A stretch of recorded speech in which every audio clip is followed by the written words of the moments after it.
Assalamualaikum warahmatullahi wabarakatuh. Perkenalkan, nama saya Mutia Nadira Hairum Nisa dari kelas B8 dengan nomor stambuk 040202000515. Untuk tindak lanjut saya sebagai mahasiswa, saya akan menjelaskan mengenai fungsi hukum untuk tugas yang telah diberikan oleh Bapak Dr. Hardianto Janggih, SHMH. Langsung saja soal yang pertama. Pada menit keberapa di video dijelaskan tentang fungsi hukum sebagai a tool of social control, a tool of social engineering, hukum sebagai simbol, dan hukum sebagai mekanisme integrasi, dan jelaskan dua di antara fungsi hukum tersebut. Oke, jadi fungsi hukum sebagai a tool of social control dijelaskan pada durasi 10 menit 27 detik sampai menit ke 19:56 detik. Nah, di situ dipaparkan oleh Bapak bahwa fungsi hukum sebagai a tool of social control itu sebagai penetapan tingkah laku mana yang dianggap merupakan penyimpangan terhadap aturan hukum dan apa-apa saja sanksi atau tindakannya yang dilakukan oleh hukum jika terjadi penyimpangan tersebut.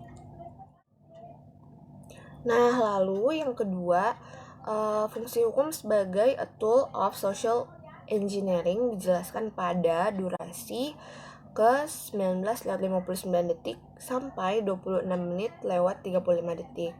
Nah, di situ dijelaskan bahwa fungsi hukum sebagai a tool of social engineering menurut Roscoe Pound adalah konsep a tool of engineering yang memberikan dasar bagi kemungkinan digunakannya hukum serta sadar untuk mengadakan perubahan masyarakat. Jadi, hukum di sini adalah sebagai rekayasa untuk mengadakan perubahan-perubahan dalam lingkungan masyarakat.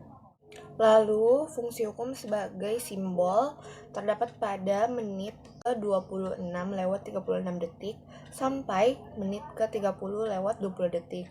Dan fungsi hukum sebagai mekanisme integrasi terdapat pada menit ke-30 lewat 23 detik sampai 36 menit lewat 53 detik. Lalu soal yang kedua, bagaimana implementasi a tool of social engineering yang dikemukakan oleh Roscoe Pound? Nah, menurut Roscoe Pound, implementasi hukum sebagai a tool of social engineering ada 4 poin. Ialah yang pertama, mempelajari efek sosial yang nyata dari lembaga serta ajaran-ajaran hukum. Lalu yang kedua, melakukan studi sosiologi dalam rangka mempersiapkan perundang-undangan. Yang ketiga, melakukan studi tentang bagaimana membuat peraturan perundang-undangan yang efektif. Dan yang terakhir, memperhatikan sejarah hukum. Lalu, untuk soal ketiga, apa pemaknaan fungsi hukum sebagai mekanisme untuk integrasi?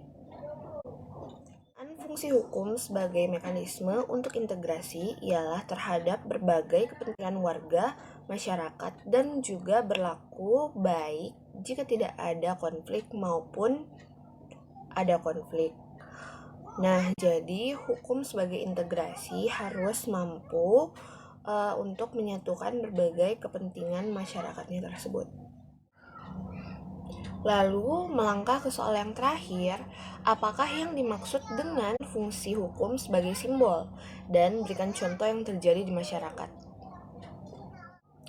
Fungsi hukum sebagai simbol artinya adalah di mana simbolisasi mencakup proses-proses pada seseorang yang menerjemahkan atau mengartikan suatu istilah sederhana tentang hubungan sosial atau fenomena-fenomena lain yang timbul dari interaksinya dengan orang lain.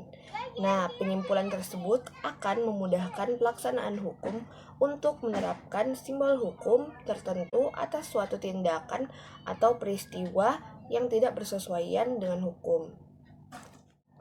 Nah, oleh karena itu, Untuk mengetahui sebuah kejahatan, maka yang pertama harus kita lakukan adalah mengetahui bagaimana rangkaian kejadian peristiwa tersebut.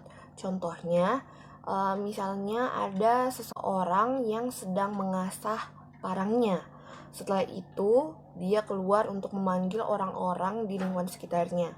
Setelah orang-orang di lingkungannya keluar, dia menusukkan parang tersebut ke perut seseorang yang mengakibatkan orang tersebut tewas.